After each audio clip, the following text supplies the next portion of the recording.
Hello everyone. आज की video में हम बात करेंगे ओटीसी मेडिसिन्स के बारे में। बहुत सी बीमारियां ऐसी होती हैं जिसमें हमें तुरंत इलाज की ज़रूरत पड़ती है। कई बार हमें इमरजेंसी भी होती है। तो कुछ दवाइयां ऐसी होती हैं जिससे आप अपने घर पर रख सकते हैं। तो आज की वीडियो में हम उन्हीं के बारे में बात करने वाले हैं। हम आपको बीमारी के साथ साथ उनकी दवा के बारे में भी बताएंगे। सबसे ज़रूरी बात, ये वीडियो केवल आपकी जानकारी के लिए है। आपको इनमें से कोई भी दवा बिना कंफर्म हुए नहीं लेनी है। जब तक कि आपको कंफर्म ना हो जाए कि आपको यही बीमारी है, तब तक इनमें से आपको कोई भी मेडिसिन यूज़ नहीं करनी है, क्योंकि हर व्यक्ति की कंडीशन में मेडिसिन अलग हो सकती है।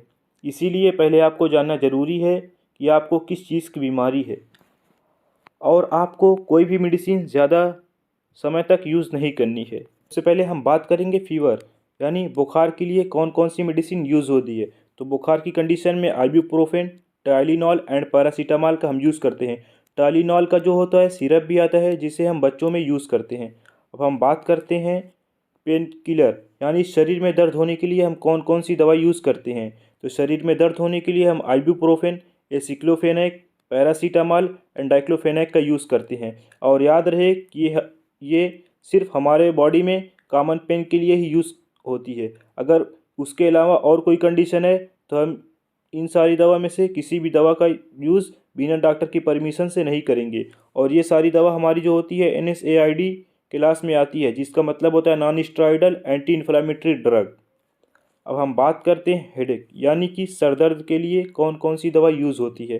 तो सर दर्द में आइबुप्रोफेन, एस्पिरिन जो कि डिस्प्रिन के नाम से आती है, और पैरासीटामॉल का हम यूज़ करते हैं। और याद रहे, हम एक साथ इन फार्मूले को यूज़ ना करें।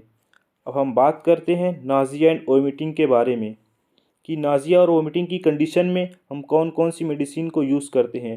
तो इस कंडीशन में हम डोमपेरिडोन और आंडासिट्रान को यूज़ करते हैं, जो कि हमारी नाज़िया और वोमिटिंग को ठीक करता है।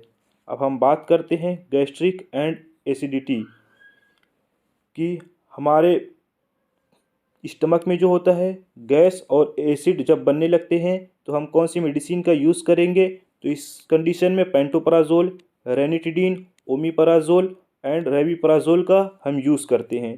अब हम बात करते हैं कॉन्स्टिपेशन यानी कि कब्ज़।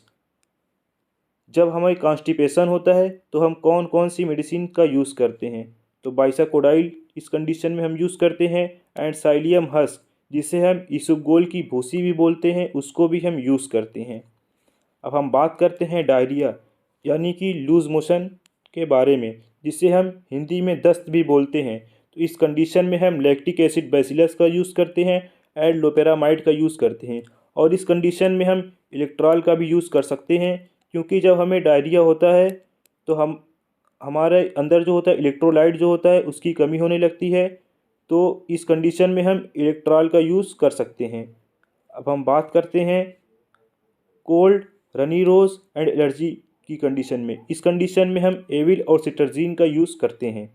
अब हम बात करते हैं स्टमक पेन यानी कि पेट दर्द की कंडीशन में। इस कंडीशन में हम डाइक्लोअमीन का यूज़ करते हैं। अगर आपको ये वीडियो अच्छी लगी है तो हमारे चैनल को सब्सक्राइब करें और बेल आइकन ज़रूर दबाएं।